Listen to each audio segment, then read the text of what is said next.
The day my daughter-in-law called me just a guest at my own granddaughter's baptism was the day I realized I'd spent decades being invisible, a decorated veteran reduced to background noise in my own family's story.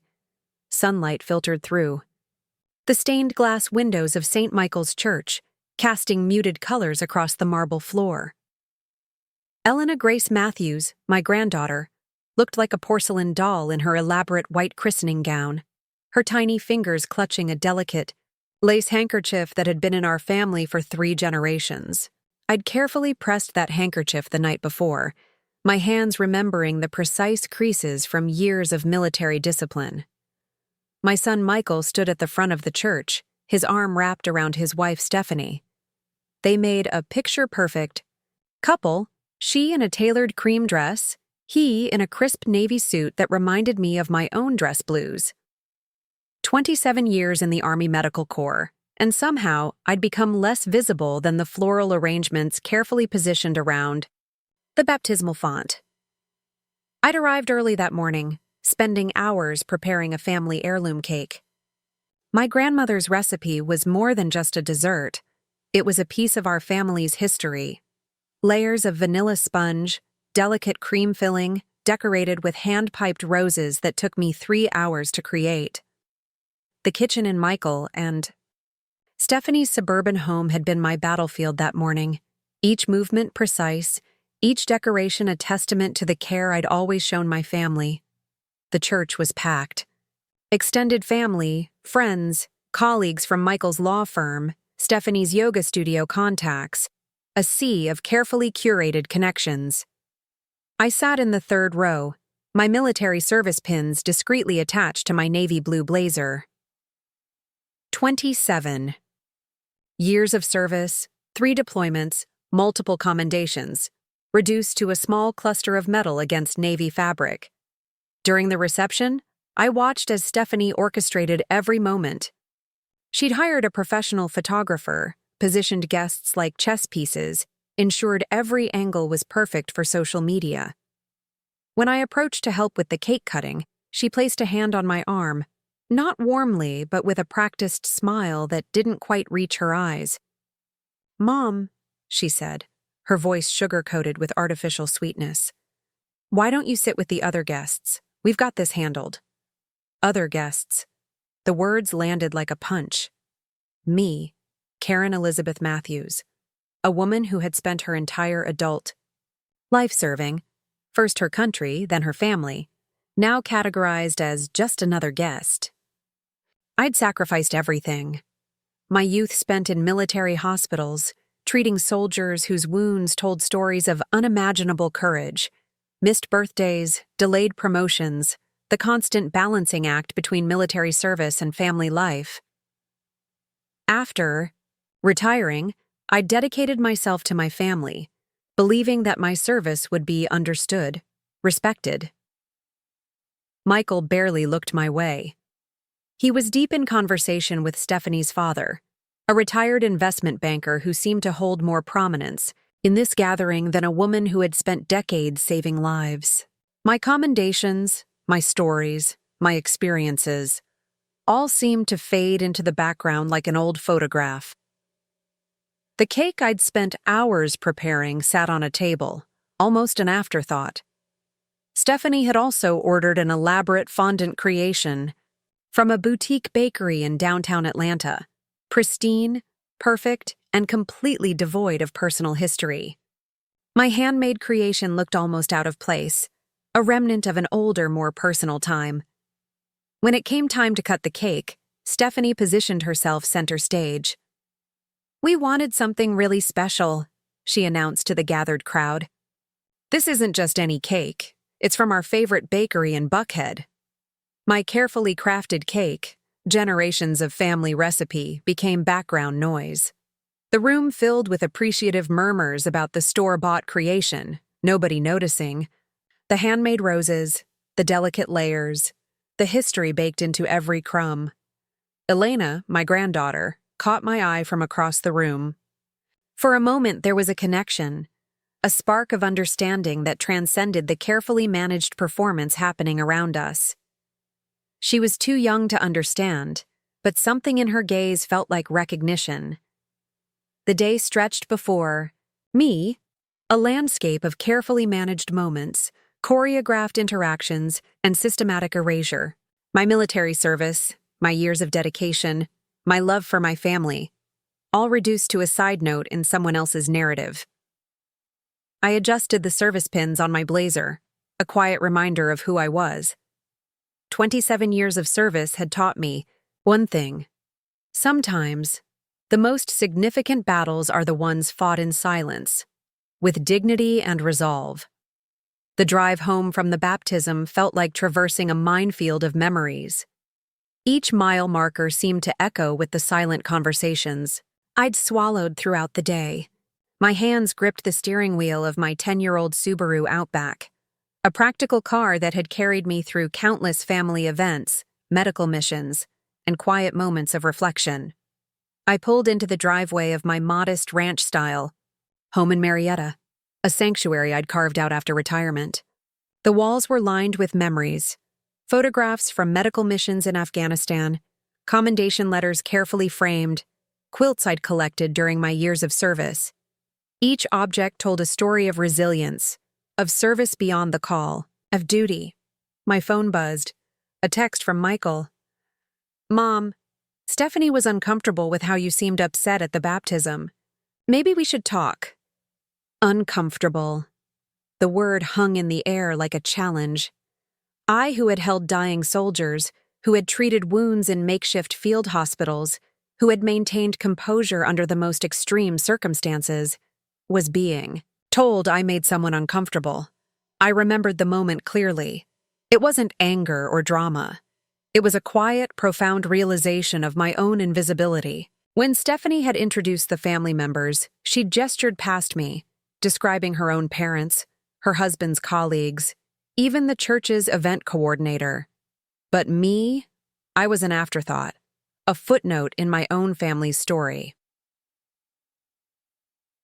The landline rang, an old habit from military communication. Always keep multiple lines of contact open. Karen Matthews? The voice was unfamiliar. Speaking. "This is Sarah from Veteran Support Network. We've been reviewing some community outreach opportunities, and your service record caught our attention." My ears perked up. After years of quiet service, someone was actually seeing me. The caller explained about a new program supporting veteran women, offering grants for community projects, speaking engagements, and support networks. They were particularly interested in my medical background, my years of service in conflict zones, my unique perspective as a woman veteran. "We'd like to feature your story in our quarterly publication," Sarah continued. "Your work in field hospitals during the Afghanistan deployment was particularly noteworthy." For the first time in years, I felt a spark of something I'd almost forgotten: recognition. Not from my family, but from those who understood the depth of service. As we talked, I pulled out an old footlocker from my closet. Dust-covered and tucked away, it contained memories I'd carefully preserved. Deployment photographs, letters from soldiers I'd treated, commendation medals that told stories of courage and compassion. One photograph caught my eye: a group of medical personnel in a makeshift hospital in Kandahar. I was younger then, my uniform crisp, my eyes determined. We'd saved lives that day, stabilized soldiers who would return home to their families. And yet, here I was, decades later, feeling more invisible than ever. The conversation with Sarah lasted an hour. She spoke about a potential speaking tour, about sharing experiences with younger veterans, about creating support networks for women who had served. "We often overlook the stories of women veterans," she said. "Your perspective is crucial." As the call ended, something inside me shifted. The baptism, Stephanie's dismissal, the years of silent service, they all converged into a moment of crystal clear understanding. I wasn't just going to be a background character anymore. My military training had always been about strategy. Assess the situation, identify the objective, create a plan of action. This was no different. If my family wouldn't recognize my worth, I would create my own platform. The Veteran Support Network grant application sat before me. $50,000 to develop a community program supporting women veterans transitioning to civilian life. My fingers hovered over the keyboard, then began to type with the same precision I'd once used to suture wounds and save lives. The story wasn't over. It was just beginning to be written, on my own terms. Outside, the Georgia evening settled in, crickets chirping a quiet symphony of possibility. My service pins glinted on the jacket draped over the chair, a reminder that some battles are fought with quiet determination, not loud confrontations. 3 weeks after the baptism, a certified envelope arrived that would change everything.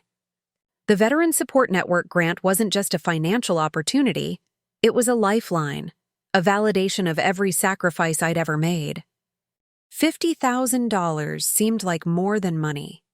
It was permission to exist, to matter, to create something meaningful beyond the invisible roles I'd inhabited for decades.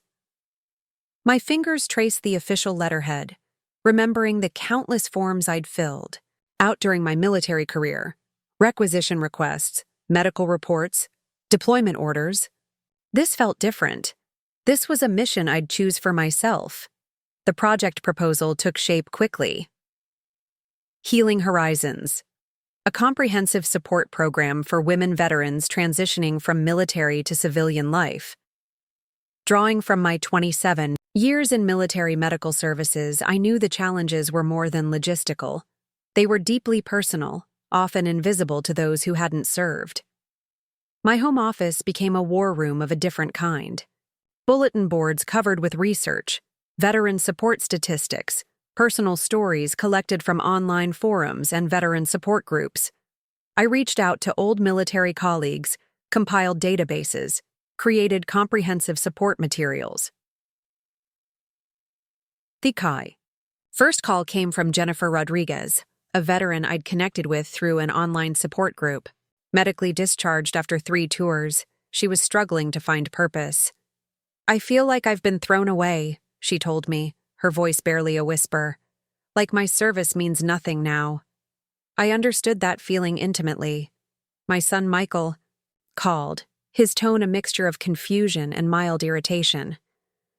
"Mom, what's this I'm hearing about you starting some kind of veteran project?"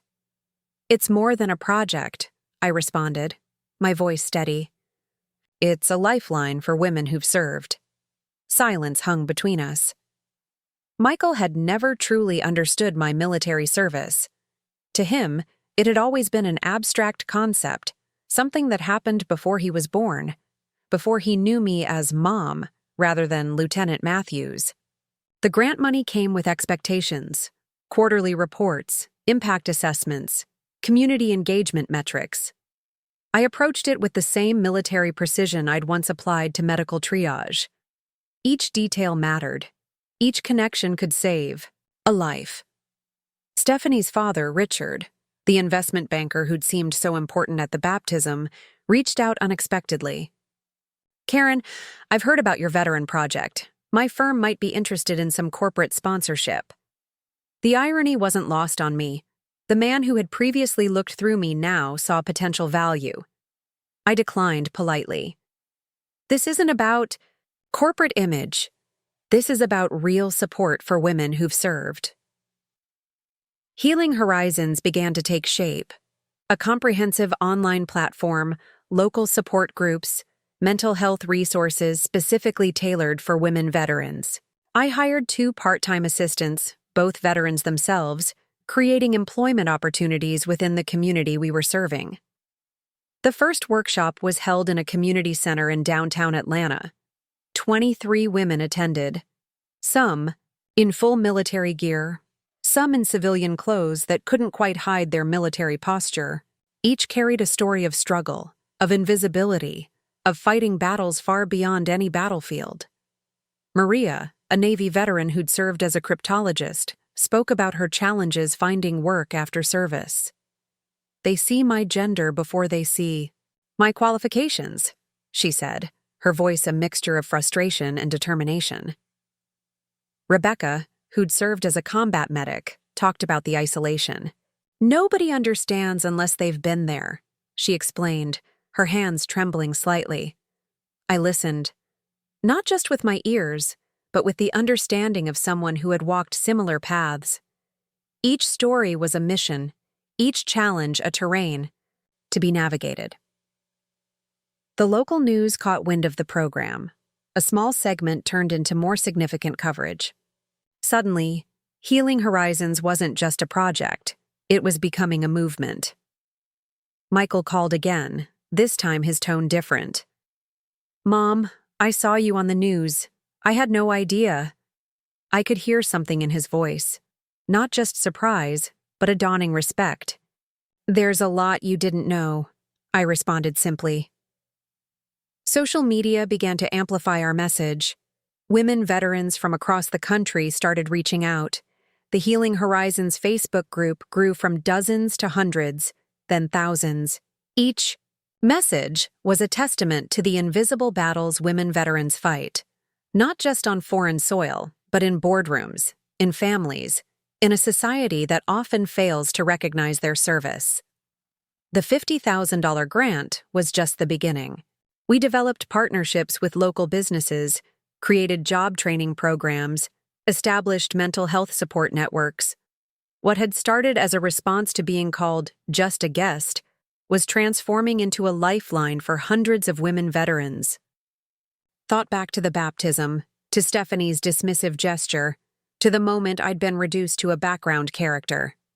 That day had felt like an ending. Now I realized it was just a beginning. My military training had taught me one crucial lesson. Every setback is an opportunity for strategic redevelopment. I was no longer waiting for recognition. I was creating it, for myself and for hundreds of women who had served their country with honor. The pins on my jacket weren't just decorations anymore. They were a declaration. I am here. I matter.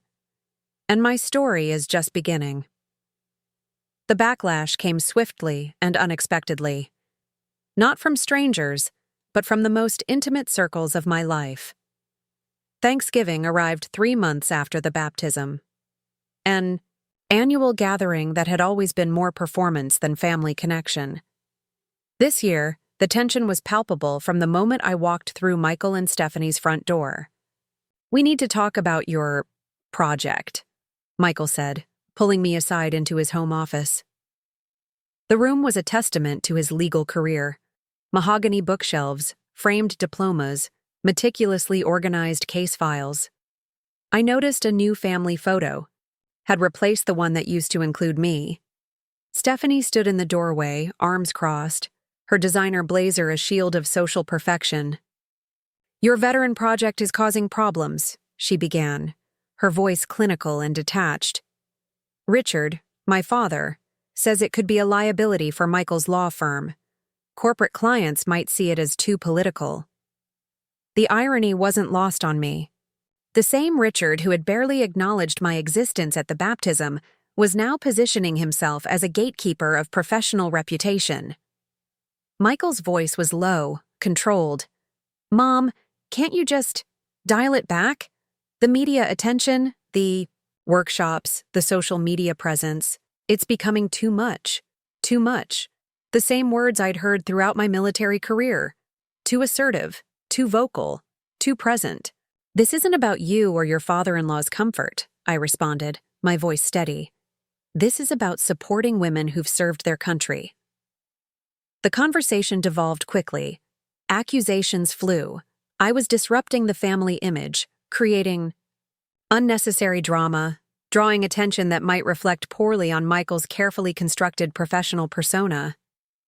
My phone buzzed. A message from Jennifer Rodriguez, one of the veterans in the Healing Horizons program. "Karen, we're facing pushback. Some local businesses are threatening to pull support." The challenges were mounting. Corporate sponsors grew nervous. Local veteran support groups, predominantly male-led, began to question the need for a women-specific support network. A local veterans organization invited me to speak, then rescinded the invitation. The reason? We prefer more traditional narratives, the director explained when I pressed for details. Traditional. The word hung in the air like a weapon. Elena, my granddaughter, became an unexpected point of tension. Michael and Stephanie began limiting my visits, suggesting that my current lifestyle wasn't appropriate for a young child to witness. "You're setting a bad example," Stephanie said during one particularly heated phone call. "A woman your age should be focusing on family, not starting some radical project." The legal threats came next. A cease and desist letter arrived, suggesting that my use of veteran stories might violate privacy regulations. It was a transparent attempt to silence the growing movement, but each challenge only strengthened my resolve. I remembered a lesson from my medical deployment days. The most critical interventions happen when resistance is strongest. In field hospitals, when a patient's body fought against treatment, it meant the healing was truly beginning. Social media became both a weapon and a shield. The Healing Horizons Facebook group grew to over 5,000 members. Women veterans from across the country shared stories of invisibility, of struggle, of resilience. A viral video changed everything.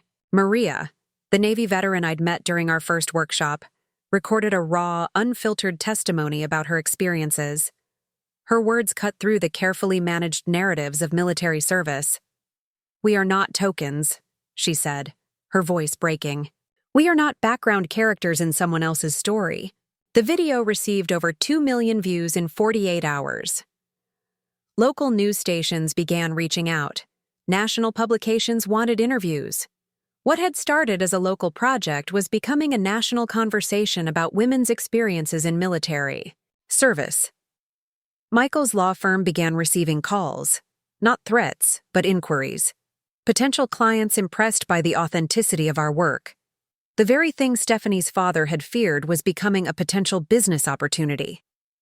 My phone became a lifeline for hundreds of women. Late-night calls from veterans struggling with transition, with recognition, with finding their place in a world that had often overlooked their service. One evening, a call came from a retired colonel I'd served with decades ago. "Karen," he said, "what you're doing, it's changing everything." The external challenges were mounting, but so was our strength. Each obstacle became an opportunity to amplify our message, to create more visibility for women veterans. Healing. Horizons was no longer just a project. It was a movement. The military had taught me one crucial lesson. True mission success comes from adapting, from turning challenges into strategic advantages. I was not just surviving the backlash, I was thriving because of it. My service pins gleamed on my jacket, not just a decoration, but a declaration. I was still fighting, just on a different battlefield now. The transformation happened gradually, like sunrise breaking through a fog-laden morning. Healing Horizons had become more than a project. It was a living, breathing ecosystem of support, resilience, and rediscovery. 6 months after the baptism that had felt like a breaking point, I found myself standing on a stage in Washington, D.C., addressing a congressional subcommittee on veteran affairs. The room was filled with decorated officers, policymakers, and veterans from every branch of service. But this wasn't the same Karen Matthews who would have once stood silently in the background. My testimony was a surgical strike of truth. "Women veterans are not a footnote in military history," I began, my voice carrying the same precision I'd once used in field hospitals.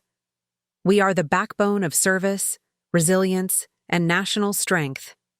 The Healing Horizons project had grown exponentially. What started as a local support network had become a comprehensive program addressing the unique challenges faced by women veterans. We'd developed job training initiatives, mental health support systems, and a robust online community that stretched across all 50 states. Each week brought new revelations. Jennifer Rodriguez, the veteran who had first connected with me, had become a key program coordinator. She'd developed a mentorship program connecting recently discharged women veterans with established professionals. Her own journey from feeling thrown away to becoming a powerful advocate was a testament to the program's impact. Technology became our greatest ally. We created a mobile app that provided resources, connection points, and immediate support for women veterans. It wasn't just about survival, it was about thriving. The financial landscape began to shift. Corporate sponsors who had initially been hesitant now approached us. Major tech companies, healthcare providers, even defense contractors wanted to be associated with our work. The very institutions that had once marginalized women veterans were now seeking our expertise. My relationship with Michael and Stephanie remained complicated. Elena's birthday came and went, another invitation I didn't receive. But something had changed in me. The pain of exclusion had transformed into a broader purpose. A breakthrough came unexpectedly. A major network approached us about a documentary series focusing on women veterans' experiences, not a glossy, sanitized version, but a raw, honest exploration of service, sacrifice, and resilience. "We want to tell the real stories," the producer explained during our first meeting. Not the heroic narratives that fit neatly into patriotic soundbites, but the complex, nuanced experiences of women who've served. The research phase became a healing journey for hundreds of women. We collected oral histories, documented experiences that had long been silenced. Each story was a thread in a larger tapestry of understanding. Maria, our Navy veteran turned program coordinator, developed a leadership training program. We identified women veterans with unique skills, translators, IT specialists, medical professionals, and created pathways for them to leverage their military training in civilian careers. The educational component became crucial. We partnered with community colleges, universities, and vocational training centers to create specialized programs for women veterans. Scholarships, mentorship programs, career transition support. We were rewriting the narrative of post-military life. My own skills found new purpose. The medical training that had been confined to military hospitals now became a comprehensive wellness program. We developed mental health resources specifically tailored to women veterans' experiences, addressing the unique challenges of transition, trauma, and reintegration.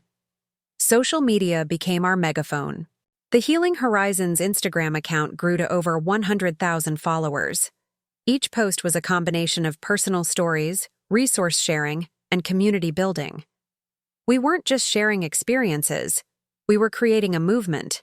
Unexpected alliances formed.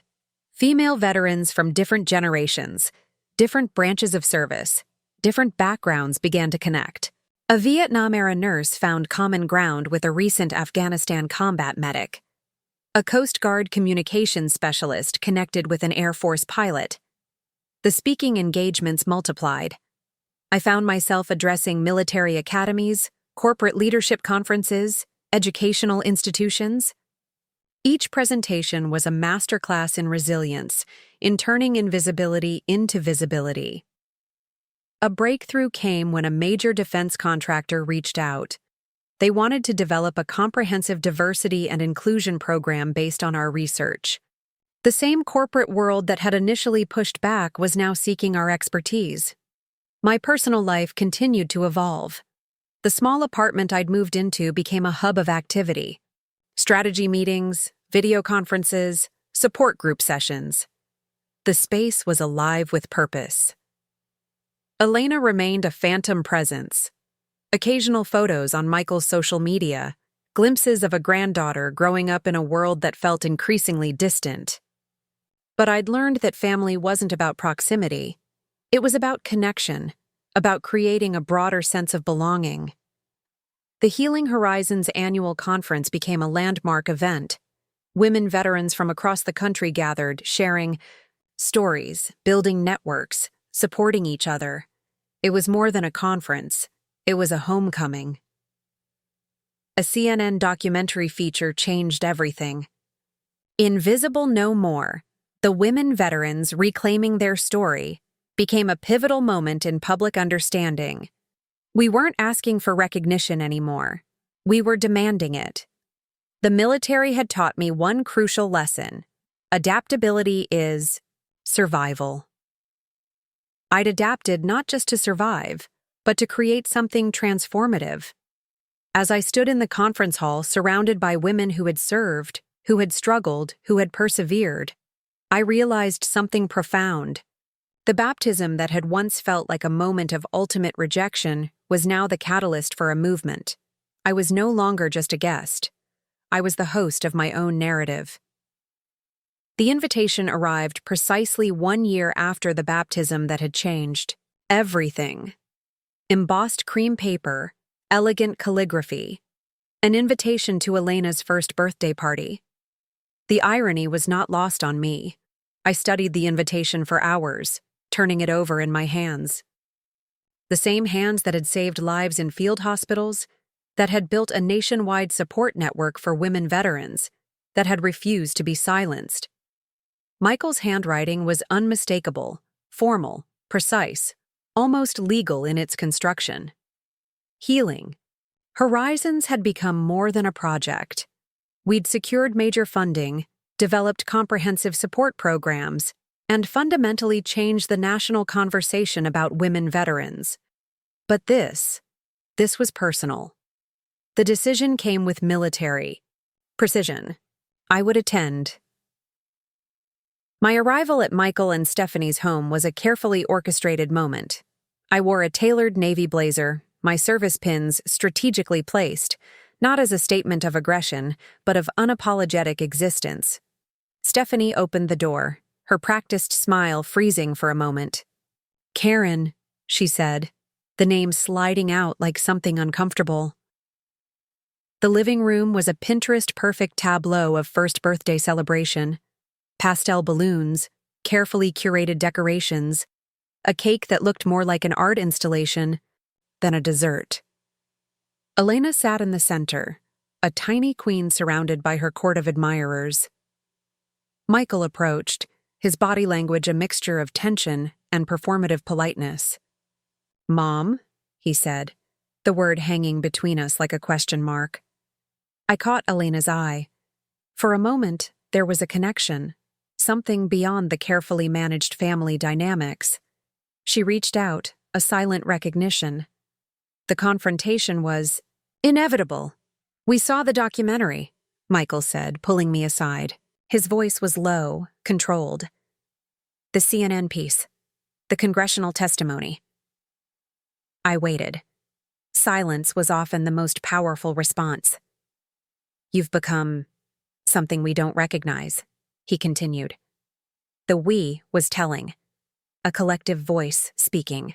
Through him, shaped by Stephanie, by her father Richard, by a world that preferred women to be quiet, contained, invisible. Stephanie joined us, her designer dress an armor of social propriety. "The media attention is becoming problematic," she said. "Richard thinks it could impact Michael's potential partnership at the firm." The old Karen would have apologized, would have shrunk, would have found a way to make herself smaller to make them more comfortable. "I'm not here to make you comfortable," I responded, my voice steady. "I'm here for Elena." The room seemed to hold its breath. A photographer moved around. The party, capturing carefully curated moments. I wondered how many of these images would sanitize the complex reality of family, of service, of survival. Richard arrived later, his presence filling the room like an expensive cologne. He approached me with the calculated charm of a man used to controlling narratives. "Karen," he began, "Michael tells me you've become quite the public figure." The subtext was clear, a warning, a reminder of my place. I thought about the women of Healing Horizons. Jennifer Rodriguez, who had transformed from a struggling veteran to a powerful program coordinator. Maria, who had developed leadership training that was now being adopted by major corporations. The thousands of women who had found their voice through our work. "I'm exactly where I'm supposed to be," I responded. The party continued around us, a performance of family, of celebration. Elena played with her gifts, oblivious to the undercurrents of tension. A moment came when Michael and Stephanie were distracted. Elena crawled towards me, her eyes bright with a recognition that transcended the adult complications. Gamma, she said. A word. A connection. The room went silent. Stephanie's face changed, a mixture of shock, anger, confusion. Michael stood frozen. I picked Elena up, holding her close, not as a challenge, but as a simple act of love. We have a lot to talk about, I said to Michael and Stephanie, but not today. Today is about her. The confrontation wasn't about winning. It was about reclaiming space, about showing that family isn't about control, but about connection, The party wound down. Richard tried one last attempt at manipulation. A quiet word about potential consequences, about professional repercussions. I looked him directly in the eye. The only consequence that matters is the impact we're having on women veterans' lives. Walking out, I realized something profound. This wasn't an ending. This was a beginning. Healing Horizons had become more than a project. It was a movement. A declaration that women veterans would no longer be footnotes in someone else's story. My service pins gleamed in the afternoon light. Not just decorations, but a battle standard. I was still fighting, just on a different battlefield now. The world looked different from 35,000 feet. Flying had never been just transportation for me. It was a metaphor, a journey of continuous transformation. My first international speaking tour for Healing Horizons took me across continents, breaking down barriers one presentation at a time. Berlin, London, Sydney. Each city became a canvas for reimagining what it meant to be a woman veteran, to be a woman who refused to be defined by others' expectations. In a conference hall in Sydney, I stood before an international audience of veterans, policymakers, and social scientists. The woman who had once been told she was just a guest was now delivering the keynote address at a global symposium on veteran mental health and social reintegration. We are not defined by our wounds, I began, my voice carrying the same surgical precision I'd once used in field hospitals. We are defined by our capacity to heal, to transform, to rise. The research we'd compiled through Healing Horizons was groundbreaking. We'd developed a comprehensive model of veteran support that went beyond traditional approaches. Mental health wasn't just about treating trauma. It was about recognizing the unique strengths developed through military service. Jennifer Rodriguez had become a key researcher, her own journey of transformation embodying the program's philosophy. We'd developed assessment tools that looked at veterans' experiences as sources of strength, not just potential challenges. My relationship with technology transformed. What was once a tool became a platform for connection. The Healing Horizons app had been downloaded over 500,000 times. It wasn't just an app. It was a lifeline, a community, a declaration of existence. Social media became our megaphone. Instagram live sessions, TikTok narratives, YouTube documentaries. We were rewriting the narrative of women's military service in real time. Each post, each video was a strategic communication, challenging decades of marginalization. The personal transformation was equally profound. I'd become a different version of myself, not just a mother, not just a veteran, but a voice for an entire community. My wardrobe changed. Gone were the subdued colors and practical cuts that had defined my earlier years. Now I wore bold statement pieces, a deep crimson blazer for a TEDx talk, a midnight blue suit for a congressional hearing, a tailored leather jacket for a documentary interview. Each piece was a declaration. I was no longer hiding, no longer trying to blend into the background. The speaking engagements multiplied. Military academies, corporate leadership conferences, international forums on women's leadership. I was no longer just sharing a story. I was challenging entire systemic narratives about women's service, women's capabilities, women's worth. A book deal came unexpectedly. Invisible No More, A Veteran's Journey of Reclaiming Power became a national bestseller. Publishers who had previously rejected the manuscript now fought for the rights. The book wasn't just my story. It was a collective narrative of women veterans, their struggles, their triumphs, their incredible resilience. Each chapter was carefully crafted to challenge existing narratives about military service, about aging, about women's roles in society. Travel became my new mission field. I mapped my journeys not by tourist destinations, but by the connections I made. A veterans support group in Auckland, a leadership workshop in Cape Town, a mental health symposium in Tokyo. My personal relationships continued to evolve. Michael and Stephanie's attempts at control became less frequent. Elena's occasional messages, brief, hopeful, became a reminder that connections can't be entirely severed. The financial landscape shifted dramatically. What began as a $50,000 grant had transformed into a multi-million-dollar organization. Corporate sponsors who had once hesitated now actively sought partnership with Healing Horizons. A breakthrough came with a major technology company. They wanted to develop specialized training programs for women veterans in tech sectors. Our SOM research had demonstrated the unique skills veterans brought to technological fields: strategic thinking, adaptability, problem-solving under pressure. My living space reflected this transformation. The small apartment had become a global command center.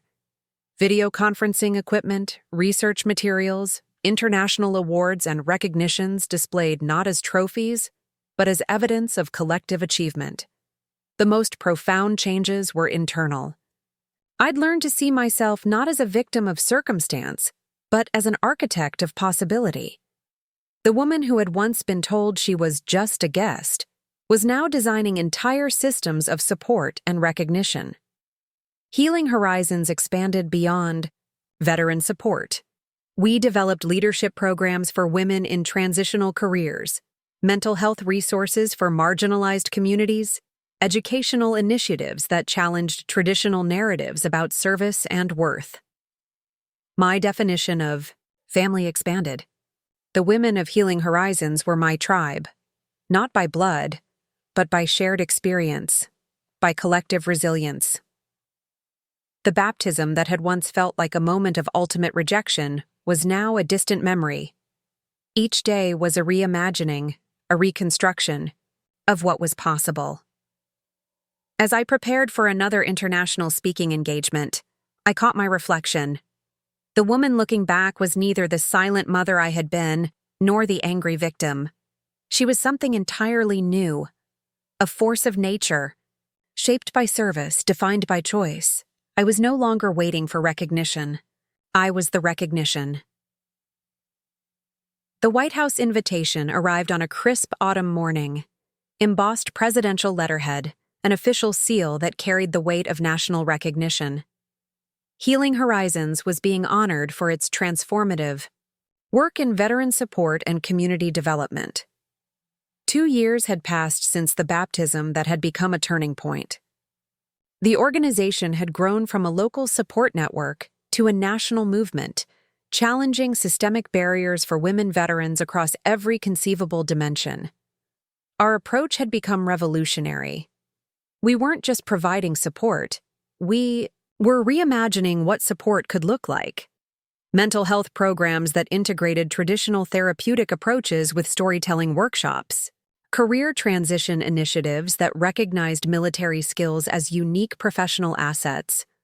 Educational programs that saw veteran experiences as a source of strength, not just potential trauma. The preliminary research was groundbreaking. Women, veterans who went through our comprehensive support program showed a 78% higher job placement rate, a 65% improvement in mental health metrics, and a remarkable increase in community engagement and leadership roles. Jennifer Rodriguez had become a national figure in her own right. Her TED Talk, Beyond the uniform, redefining women's military service had been viewed over 5 million times. She'd transformed from a veteran struggling to find her place to a leading voice in veteran support and advocacy. Our policy work had begun to create systemic change. We'd successfully lobbied for legislation that addressed the unique challenges faced by women veterans. Tax incentives for companies that developed specialized veteran hiring programs, mental health coverage that recognized the complex nature of military service. The media narrative had shifted dramatically. No longer were women veterans portrayed as either victims or one-dimensional heroes. We were presenting a nuanced, complex understanding of service, of resilience, of human potential.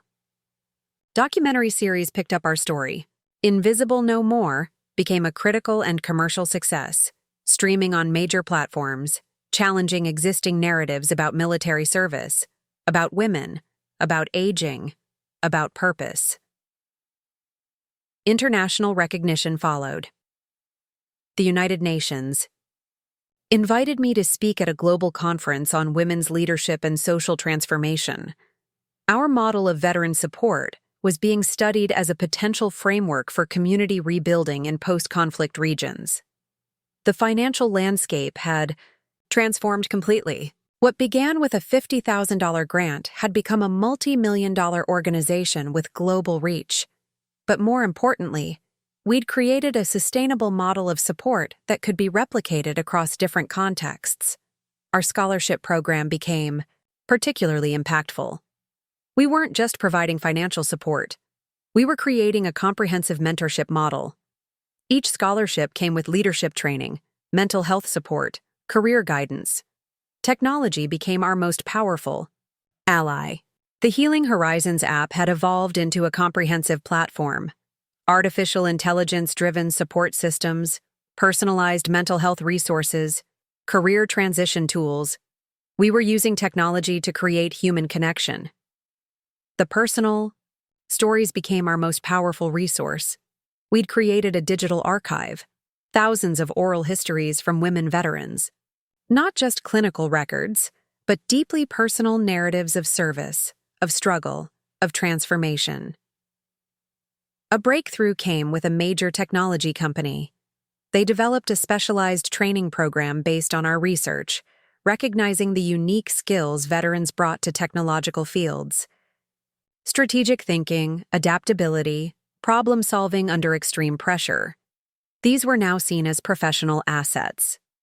The speaking engagements multiplied.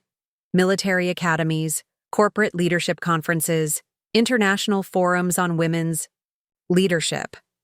I was no longer just sharing a story.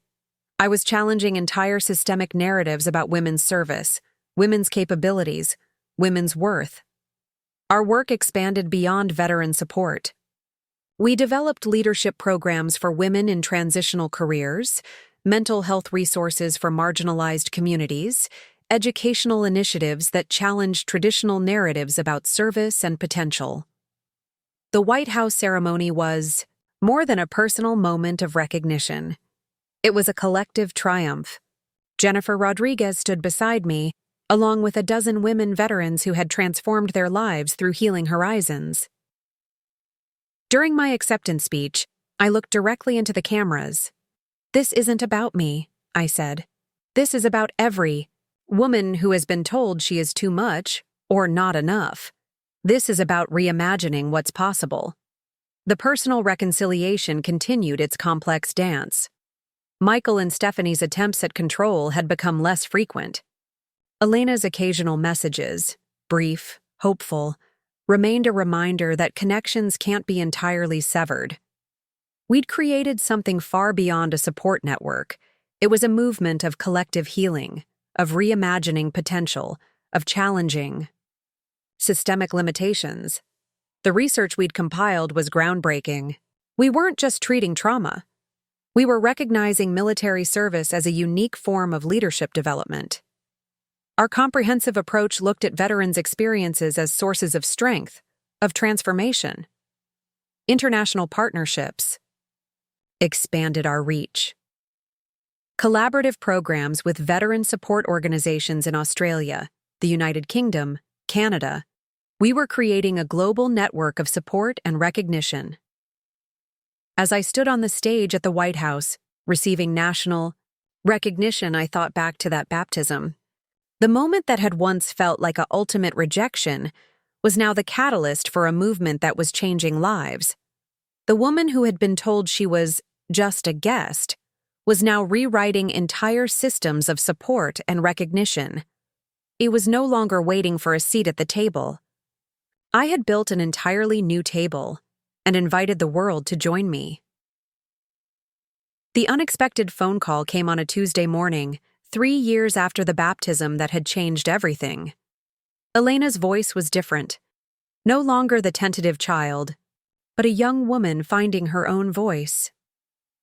"Grandma Karen," she began, the words carrying a weight of complexity, of years of unspoken distance.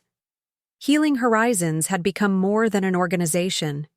It was a movement that had fundamentally reshaped how society viewed women veterans. Our work had expanded beyond support. We were now a global platform for reimagining service, leadership, and personal transformation. The call was about more than reconnection. Elena had been following our work, watching the documentaries, reading the research. She was studying social work, with a specific focus on veteran support services. "I want to understand," she said. Not an apology, not a plea, a statement of intent. Our conversation lasted hours. She asked about my military service, about the experiences that had shaped Healing Horizons. I spoke candidly about the challenges, the moments of doubt, the systemic barriers we'd confronted. Michael and Stephanie's initial resistance had transformed, not into complete acceptance, but into a begrudging recognition. Our work had become too significant to ignore. The national recognition, the policy changes, the international acclaim, these were impossible to dismiss. A research fellowship emerged from our conversation. Elena wanted to develop a specialized program focusing on intergenerational trauma and veteran support. The very family dynamic that had once sought to silence me was now becoming a source of professional inspiration. The Healing Horizons Foundation had become a powerhouse of social transformation. We'd expanded beyond veterans, support into broader areas of social innovation, leadership programs for marginalized communities, mental health initiatives, educational support systems. Our approach had become holistic. We weren't just treating symptoms, we were addressing root causes. Each program was carefully designed to recognize individual strengths, to transform perceived limitations into unique capabilities. The technology we'd developed was revolutionary. AI-driven support systems that could provide personalized mental health resources, career transition platforms that recognized the unique skills developed through military service, educational tools that transformed military experience into professional assets. International partnerships had expanded our reach. Collaborative programs with veteran support organizations across continents. We were creating a global network of support, of recognition, of transformation. Elena's research proposal was groundbreaking. She wanted to explore the psychological mechanisms of resilience, focusing specifically on women veterans. How did military service transform individual perspectives? How could we develop support systems that recognized strength rather than trauma? Our first meeting was at a small cafe in downtown Atlanta, the same city where Healing Horizons had first taken root, where a moment of family rejection had transformed into a national movement. She brought research documents, academic papers, a lifetime of questions. I brought decades of lived experience, of strategic thinking, of survival. Michael and Stephanie's initial reaction was complex. Concern, curiosity, a mixture of pride and continued uncertainty. But Elena was uncompromising. She was writing her own narrative, building her own understanding. The Healing Horizons Fellowship became a reality.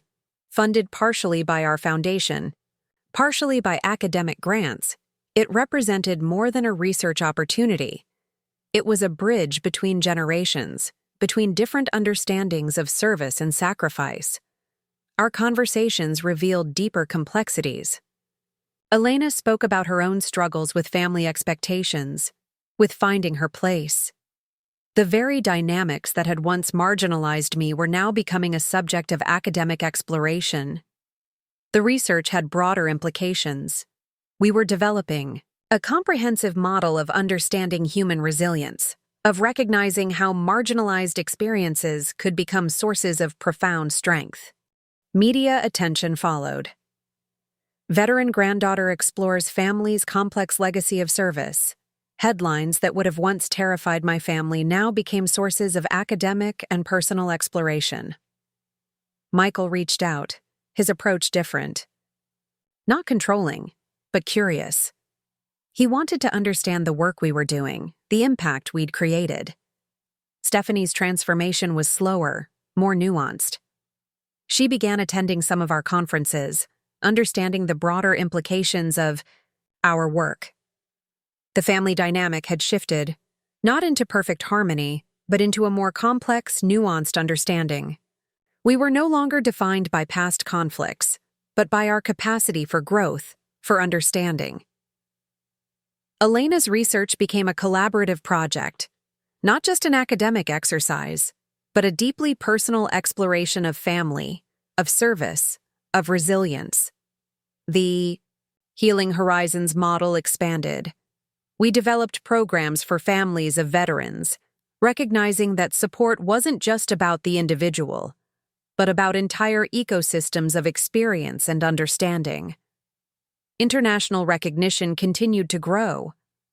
Universities, government agencies, social innovation platforms, all were studying our approach to veteran support, to human potential. As we sat in that cafe, surrounded by research documents, by years of accumulated experience, I realized something profound. The moment at the baptism that had once felt like an ultimate rejection was now a catalyst for something far greater. We were no longer just surviving. We were creating entire systems of understanding, of support, of transformation. The woman who had been told she was just a guest was now designing entire frameworks of human potential. The invitation arrived precisely 5 years after the baptism. That had changed everything.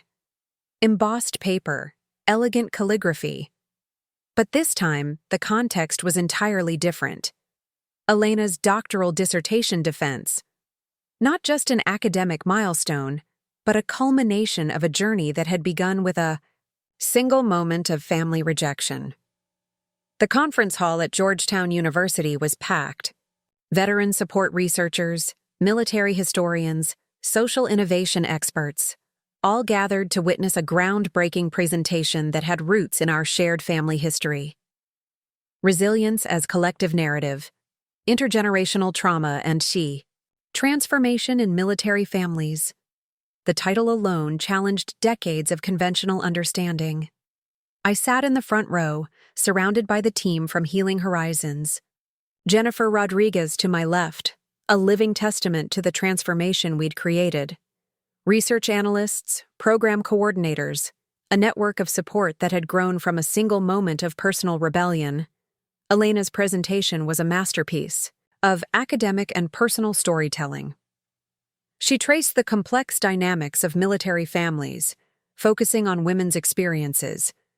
Each slide was a carefully constructed narrative that challenged existing paradigms.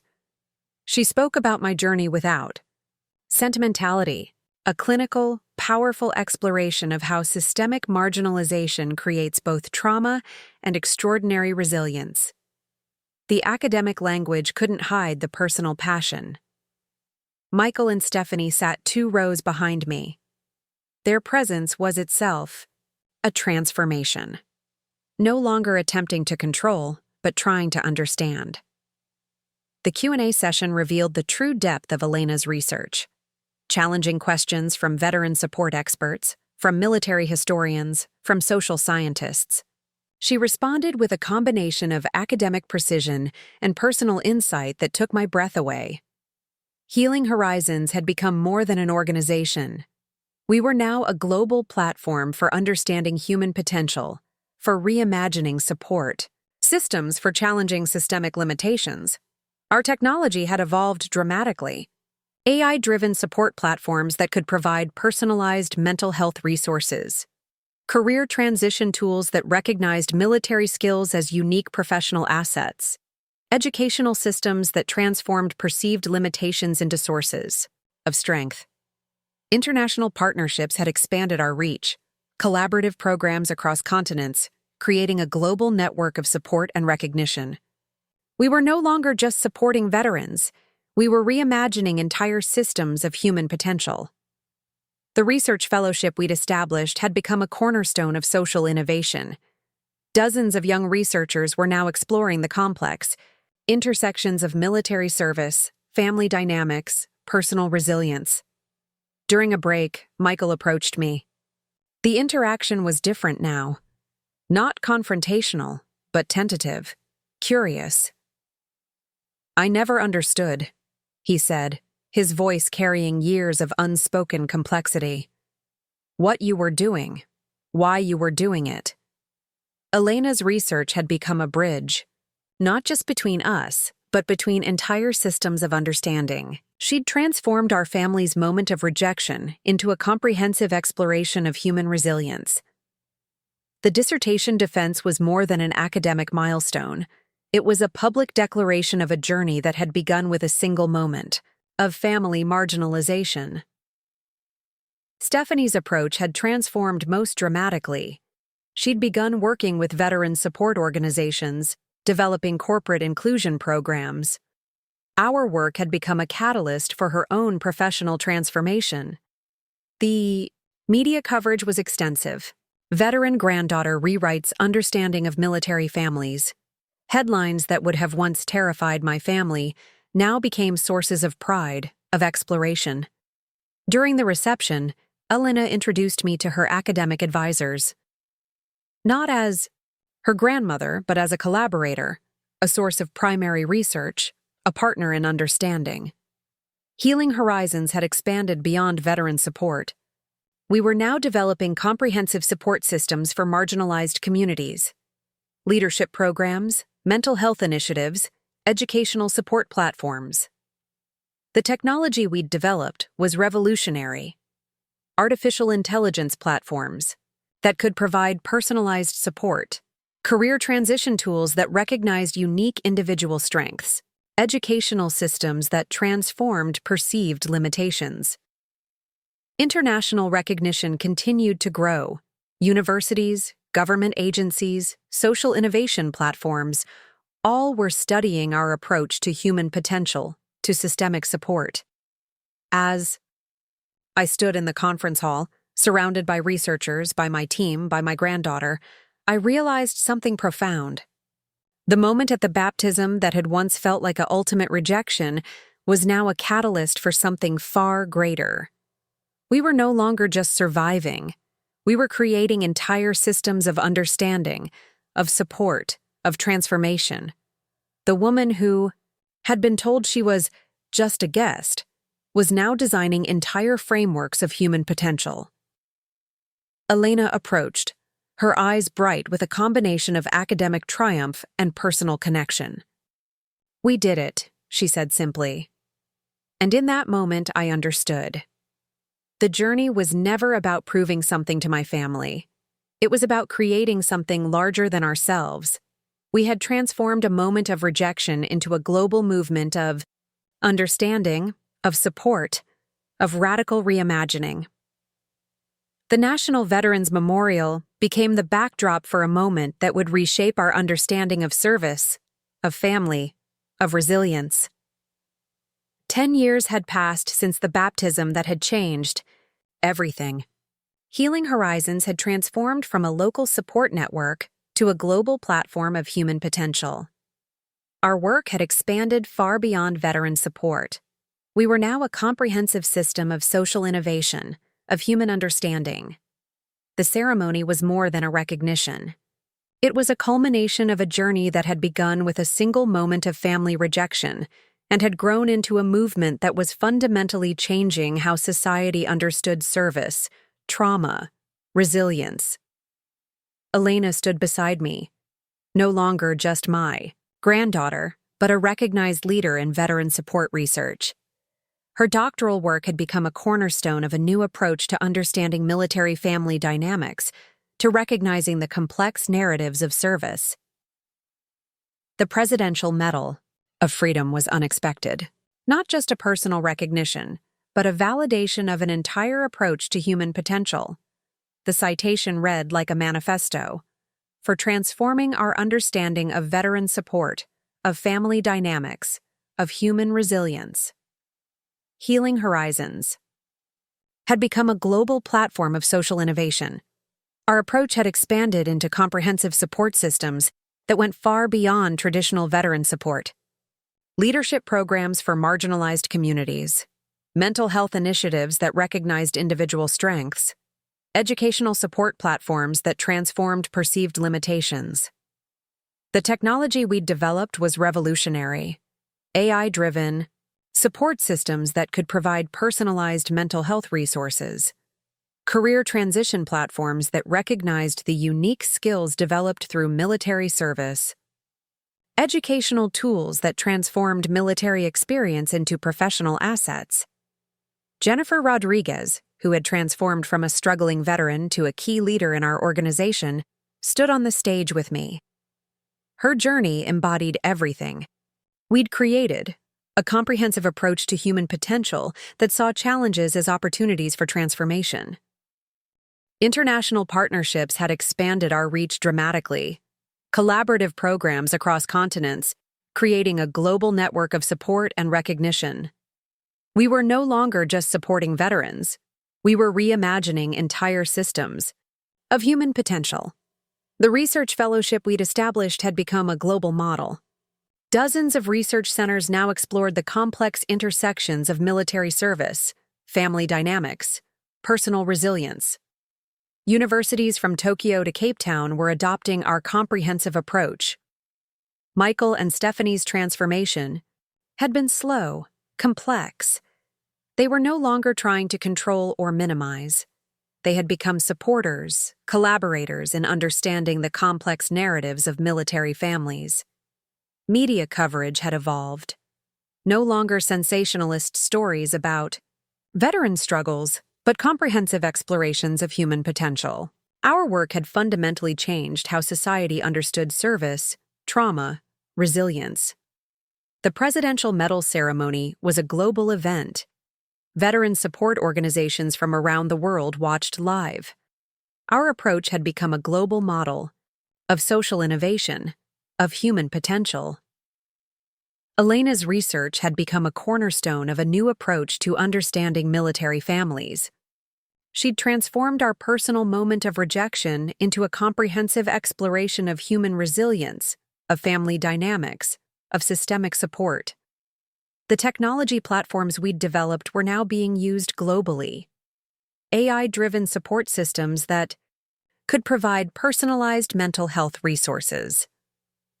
Career transition tools that recognized unique individual strengths.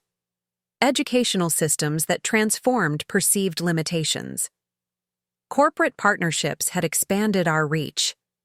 Major technology companies, healthcare providers, educational institutions were now adopting our comprehensive approach to human potential.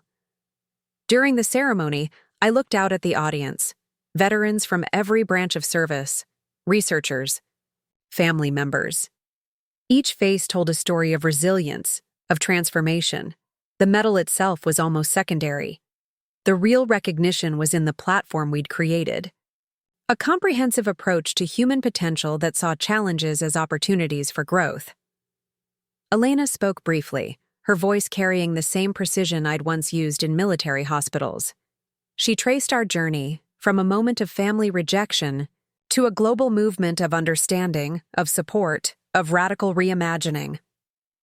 The international recognition continued to grow. Government agencies, social innovation platforms, educational institutions, All were studying our approach to veteran support, to human potential. Jennifer Rodriguez presented a comprehensive report of our global impact. Millions of veterans supported. Entire systems of support transformed.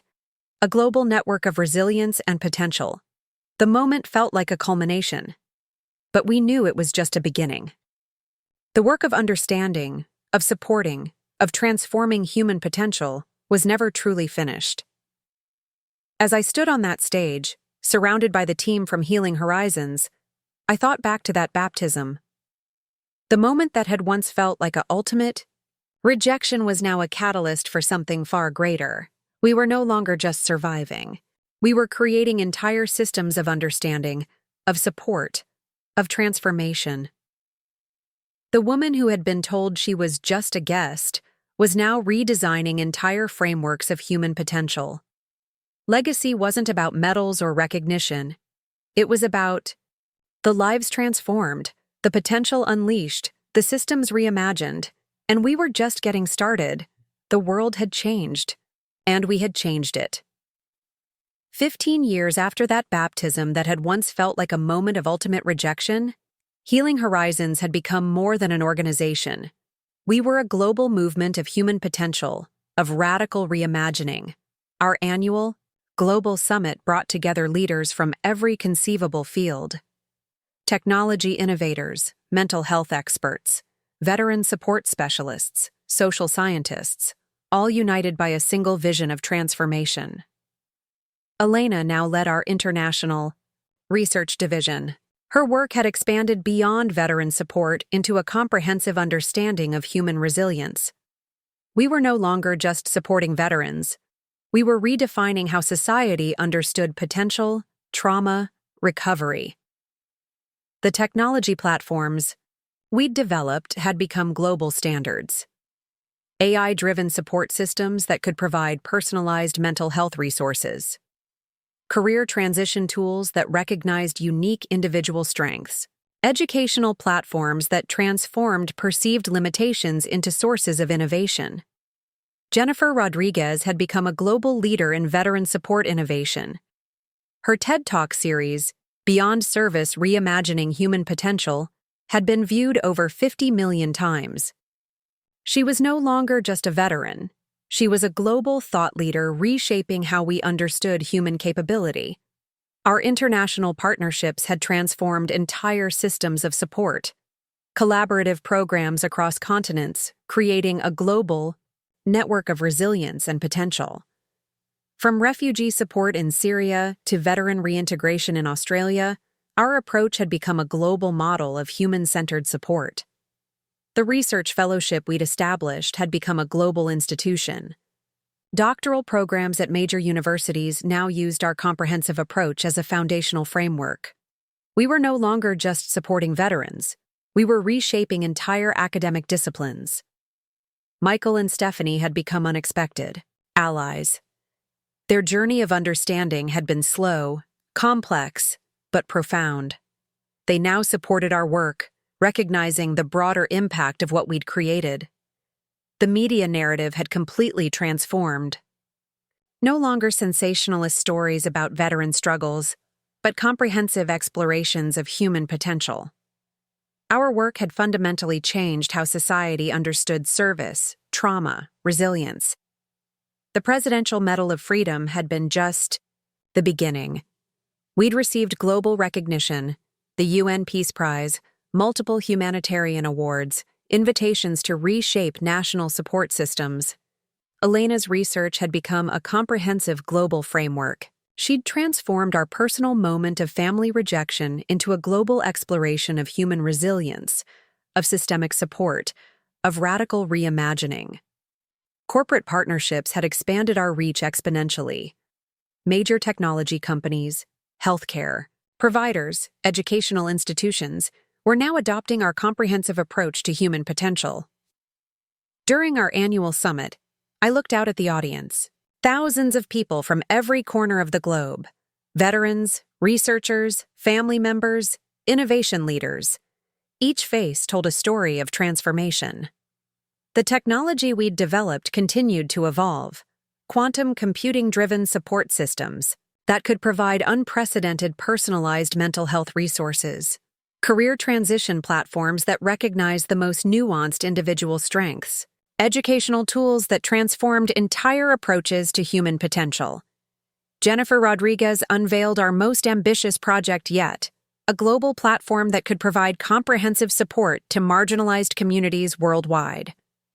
Not just veterans, but refugees, survivors of conflict, individuals facing systemic challenges. The international recognition continued to grow. Government agencies, social innovation platforms, educational institutions, all were studying and adopting our approach to human potential. As I stood on that stage, surrounded by the global team from Healing Horizons, I reflected on our journey. That baptism that had once felt like a moment of ultimate rejection was now a catalyst for a global movement of understanding, of support, of radical transformation. We were no longer just surviving. We were creating entire systems of understanding, of support, of human potential. The woman who had been told she was just a guest had redesigned entire frameworks of human possibility. Elena approached the microphone. Her voice carried the same precision, the same passion that had defined our journey. "This isn't just a story about veterans," she said. "This is a story about human potential, about what happens when we refuse to be defined by our limitations." As she spoke, I realized something profound. Our journey was never about proving something to my family. It was about creating something larger than ourselves. We had transformed a moment of rejection into a global movement of understanding, of support, of radical reimagining. Closing call to action. If you've been moved by this story, if you believe in the power of transformation, of human potential, we invite you to join our journey. Subscribe to our channel, follow our work, share our story, because every moment of rejection can be the beginning of something extraordinary. Healing Horizons isn't just an organization. It's a movement, and it starts with you. Hit that subscribe button.